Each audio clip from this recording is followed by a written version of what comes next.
кофег бол өстой ална штэ. Яг тэр талыг ингээ эрт талаас нь харах юм бол одоо илүү креатив гэж хэлэх юм уу те. Тэгэхээр яг энэ хүмүүсийн асуудлыг шийдэе гэж бодоод боловсролын салбарт анхудаа ер нь л хөл тавьсан. Тийм.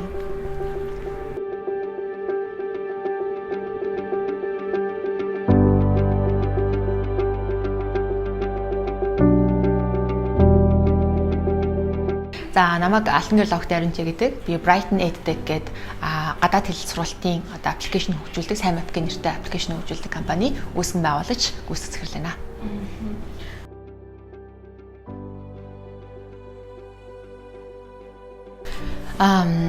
За миний хувьд болохоор ер нь бол нэг 4-5 жил орчим төгснөөсөө хойш янз бүрийн одоо компаниудад ийм корпорэт ажлууд дээр ажиллаж байсан. Тэгээ бизнесийнхаа хүрээнд за тэгж явж байгаад ер нь бол өөрийнхөө бизнес эхлүүлэхийг шийдээд тэгээ хамгийн эхлээд ер нь бол рестораны салбарт орсон байгаа. Найзтайгаа хамт рестораны одоо бизнесийг эхлүүлсэн.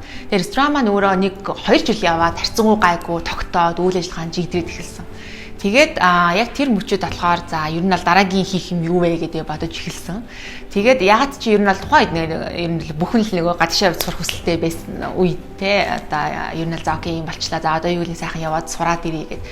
Тэгээд мэдээж явж одоо сурахын тулд хэлээ бэлдэх шаардлагатай болсон тий. Тэгээд би яг тухайн мөчөд болохоор нөгөө яг Монголд англи хэл үзсэн хүн тэгээ асуудал айгүй ихтэй. Яа Монголд яг хэл сурж байгаа буюу яг гадаашаа очиж тэ ингэж орчинд нь сураагүй хүмүүсийн зовлон ер нь бол маш сайн мэдчихсэн. Тэгээ хэл одоо өөрөө сурах тийм шалгалтандаа бэлдэх явцдаа тодорхой ингээд шийдлүүдийг за ингэжүүл зүгээр юм бичүүл зүгээр юм ингээд аргууд олж эхэлсэн. Тэгээд олцоод тэрийг одоо тодорхой хэмжээнд бас одоо өөрөө тийм хэл сурах гэж байгаа хүмүүс ингээд багшилж эхэлсэн. Тэгсэн чинь ингээд ер нь болоод тэ одоо юу гэдэг одоо сурж байгаа хүмүүстэй айгу дуртай байгаад үн чинь нэг тийм байна гэл тиймэрхүү нөхцөлөд одоо үүсээд ирэнгөө за окей ер нь бол энэ айгу том одоо салбар байна. Асуудал нь айгу тодорхой байна тэ. Дээрээс нь бидний иргэн тойрон надтай ажиллах маш их одоо асуудалтай хүн байгаа юм байна. Тэгэхээр яг энэ хүмүүсийн асуудлыг шийдэе гэж бодоод боловсролын салбарт анхудаа ер нь бол хөл тавьсан. Тийм.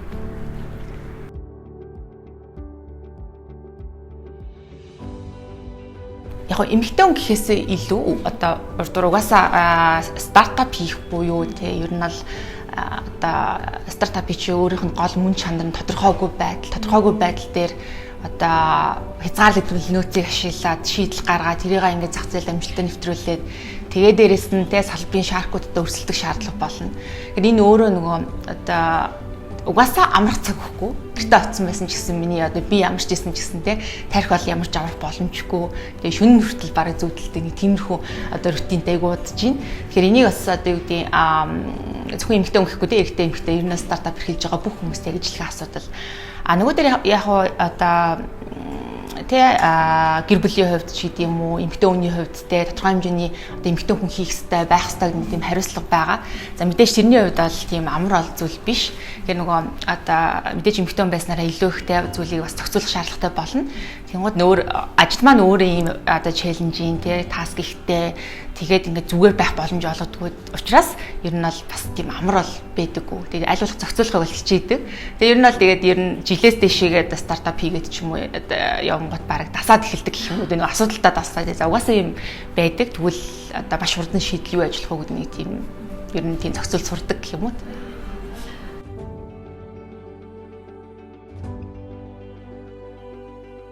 За миний одоо нэг ажлын нэг өдөр бол ер нь бол за өглөө мэдээж ажилдаа ирнэ те. Тэгээд ажил дээр хийх ёстой юмнуудаа хийн. Ер нь бол яг стартап эрхэлж байгаа учраас те тийм челленжийн ажлууд бол нэлээ их байдаг. Тэгээд ихэвчлэн яг шийдвэр гаргах, санаа гаргах юмнууд дээр багийнхандаа хуралдаад за тэгээд мэдээж бас гүйцэтгэлийн ажлууд бас нэлээд байна. Гэтэ одоо л харьцангуй гүйцэтгэлийн ажлуудаас нэлээд хүн дээрээ эхэлж байна. Өмнө нь болохоор стартап учраас те хийж болох бүх ажил руу өөрөө ордог байсан. Тийм. Тэгээд яг миний бас нэг одоо баримтлаг зарчим гэх юм уу те бас нэг хийдэг юм юу вэ гэхээр аль болох өөртөө цаг гаргаж те нэг юу гэдэг нийт одоо ажлаа зарцуулж байгаа цагийнхаа ядаж 20-30%-ийг ямарваа нэгэн байдлаар сурах те тийм боломжтой зүйлсд ингээд зориулахыг хичээдэг.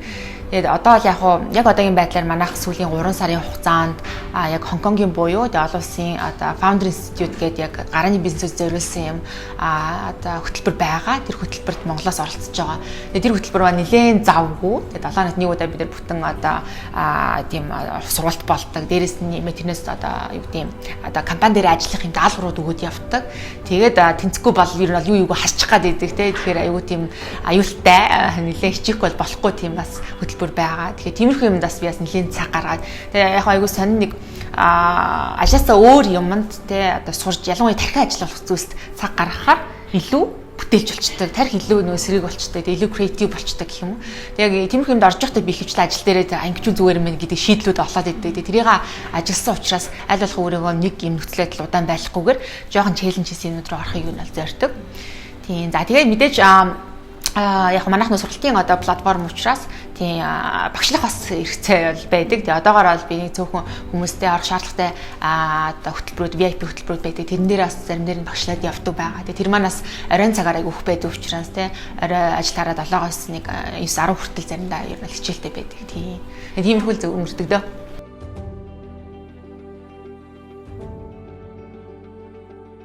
Би ер нь айгүй сонин нэг тийм яг ингээд муугаар хэд бол жоохон замбраагүй. Тэг бүх юм дээр яг тэр тал харагддаг. Яг нөгөө яг тэр талыг ингээ эрт талаас нь харах юм бол одоо илүү креатив гэж хэлэх юм уу те. Ер нь бол одоо шин санаа гаргахыг дуртай. Тэ альваг ингээд нэг өөрөөр хийж үзэх тийм хүсэл дандаа байдаг. Тэр энэ хоёр маань ингээд яг нэг тийм нэг юмны хоёр талд ингээ яваад идэг хоёр шин чанар байгаа юм. За тэгээд яг энэ одоо шин чанараас болоод төлөвлөлтийг яг үндэ миний сул тал гэж би бол хэлэхээр яг гэвэл за бараг л жилийн өмнө гэхэд би бол ер нь баг юм төлөвлөж чаддгүй байсан. Тэгээ их их зүйлийг тархиндаа ингээд бүртгэж явцдаг. За окей би тэдэн цаг тиймтэй одоо тийм дөгч байгаа шүү гэд. Гэхдээ нэг юм хариуцлагатай хийдэг. Тэр би ямар ч гэсэн ингээд барай яваад байдаг байхгүй юу? Ямар нэгэн байдлаар аливаа зүйлийг хоцроож бол үзээгүй. Игээс хийж дуусгаж ийж сэтгэл хамардаг гэх юм уу. Гэхдээ яг нөгөө юм одоо замбраатай бүртгэдэггүй учраас мэдээж тэр дунд чинь олон тий одоо чанар дээр асуудал гардаг ч юм уу, мэдээлэл солилцох дээр асуудал гардаг ч юм уу. Угаасаа би өөрөө ганцаараа бүх юмаа хийхгүй олон хүнтэй хамтарч хийж байгаа учраас тийм асуудал бол гардаг байсан. Тэгээд яг хоо тодорхой хэмжээнд чухал шаардлагатай юмнуудаа яг компьютерхаа тий одоо календар дээр хөтлөөд цагуудаа бичдэг. Яг одоо санаа гаргах ч юм уу шаардлагатай юмнууд бол илүү дэвтэр дээрээ ингэж жоохон яж чад муугаа бичдэг учраас сайхан сараачж байгаа юм жоохон санаа гаргаад тэрээ нэг тийм тэгж жоохон одоо илүү креатив байж чаддаг гэх юм уу. Тийм ер нь л тийм байсан. Тэгээ одоо болохоор яг манайх одоо жилийн өмнөөс яг одоо 100 edtech болоод одоо Scratch стартап студиуд бид нэр инкубатор хөтөлбөрт хамрагдаж байгаа. Тэгээ энэ хугацаанд бид нэр тус солиушн үйлчлэгийг аваад тусдий гэдэг яг энэ одоо платформ дээр компанийнхаа үйл ажиллагаа болон хувийнхаа одоо бүхий бүртгэлийг хийгээд эхэлсэн. Тэгэхээр энэ бүртгэл маань өөрөө одоо намайг өөр ингэ шахаа авчиж байгаа байхгүй. За чи хийх ёстой гэдэг. Би өөрөө хийжээж тэнд манай ажилчид болон тий манай багийнхны хоорондын мэдээллийн урсгал зөв солилцож дээрэс нь гарч байгаа үр дүн тий одоо ажлын бүтээмж илүү дэвшилж байгаа учраас би өөрөө хийх байхаас аргагүй болж байгаа. Тий. За тэгж бүртгэдэг болсон даа юм. Одоо юм байдлаар тий.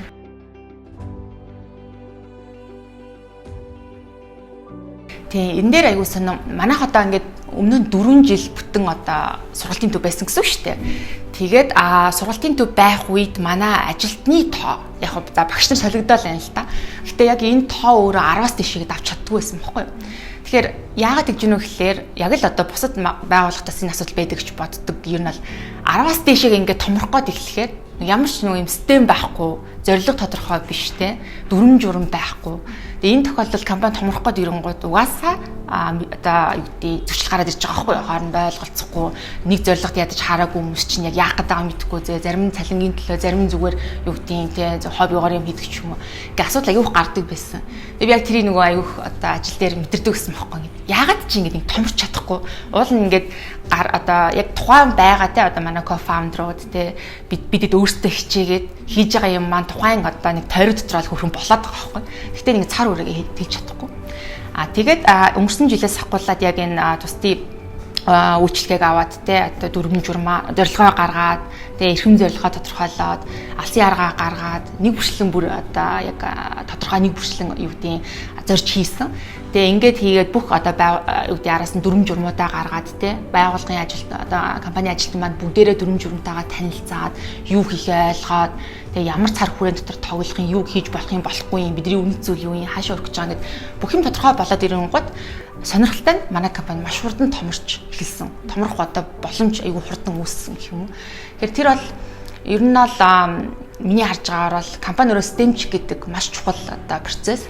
Тэгээд STEM-ийн тулд анханасаа тоглоомын дүрм ойлгомжтой байх хэрэгтэй. Тэрийг бүгдээрээ мэдчих хэрэгтэй. Тэгэхээр яг энэ одоо тусдын үйлчлэгээ те тусдын core үйлчлэгээний ачаар бид нар бол бүх юм жигдрээд тоглоомынхаа дүрмийг ойлгоод тэгээд ойлгочингууд ер нь бол үр дүн бүтээмж ингээ шал өөр болоод эхэлсэн тийм.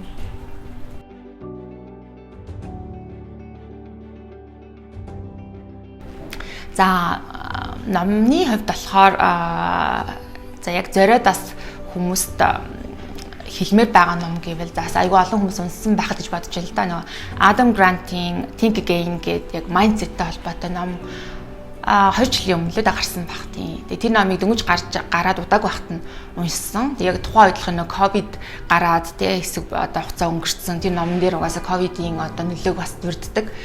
Тэгээд яг тэр номыг уншиж байхад надад ер нь бол одоо юу гэдэг өмнө нас миний би өөр ингээд нөгөө тарих судлалтаас айгуу дуртай тэр талаар ингээд зүгээр сонирх гэж яг их юм уншдаг янз бүрийн юм одоо тэг үздэг тэр тухай юм бодох дуртай угаасаа тийм сургалтын хөтөлбөрийн тэр боловсруулахаар хүний тарих яаж ажилтдаг вэ хүн хаана одоо юу гэдэг анхаарал төвлөрдөг вэ ч гэдэг юм уу тэрийг угаасаа мэдхээсээр аргагүй болдог тэгээ энэ олон жил одоо өөрөөр янз бүрийн хүмүүстэй харьцаад үзэн гоо тэг одоо ялангуяа сургалтын процессыг одоо үр дүнтэй гаргахын тулд яах аргагүй тарих яаж ажилтдаг вэ гэдгийг бас мэдэх шаардлагатай болдог тэгээд тэр яг тийм учраас магадгүй миний айгүй анхаарлыг татсан баг.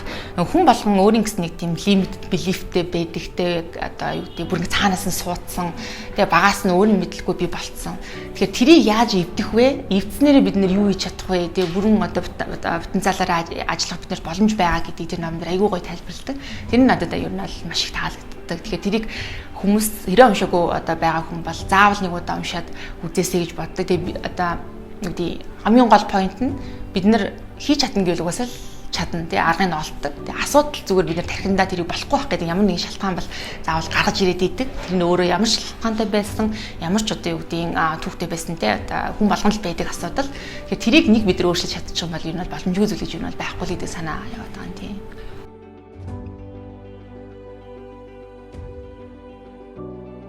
За яг миний зүгээс те одоо миний тулсан тэгээ бизнесийн замнал гэх юм уу тэрэн дээр үнслээд хэлэхэд одоо ингээд 10 гаруй жил яг одоо бизнесийн салбарт ажиллаж байна. Тэгээд янз бүрийн салбарт янз бүрийн албан тушаал дээр юм хийж үзсэн. Тэгээ энэ одоо туршлага дээр үнслээд хэлэхэд зүгээр л одоо keep trying өөр арга байхгүй. Ер нь бол альва нэг ажлыг хийгээтэй эсвэл ямар нэгэн сонголт хийгээд 10 удаа хийхэд те 9 бүтлгүүт нь гэдгийг хүлээн зөвшөөрөөд ер нь бол хийл гэж одоо хэлмээр байна. Яг гэвэл ямар ч бүр чадвартай байсан, ямар ч одоо мундаг те байсан гэсэн алдахгүйгээр уус юм гэж байхгүй. Тэгээ энийг олон л ярьдаг л та. Гэхдээ яг ингээд бодтой өөрөө одоо яг нөхцөлөд дээр алдаад эхлэхээр хүмүүс айгаад нэгдгээ алдаад, хоёрдугаар алдаа, гуравдугаар алдаа, дөрөвдугаар алдангууд тавдугаар хийхэ болчдөг байхгүй. Тэгэхээр 9 удаа алдсны дараа 10 дахь нь чиний амжилт байгаа гэж бодоод илүү те одоо хичээгээд ирээ шантармаар байсан ч гэсэн те илүү одоо юу гэдгийг гэгээлгэр ирээдүгээ хараад тэгээд одоо тууштай байгаасай л гэж юу нь бол хэлмээр байна. Тэгээ миний одоо чинь өдийг хүртэлтэй яг одоо хүссэн юмаа хийгээд хүссэн юм маань амжилттай явж байгаа гол шалтгаан бол ерөөсөл тэ тууштай байсан. Өөр ямар нэгэн тийм нууц сорс байхгүй.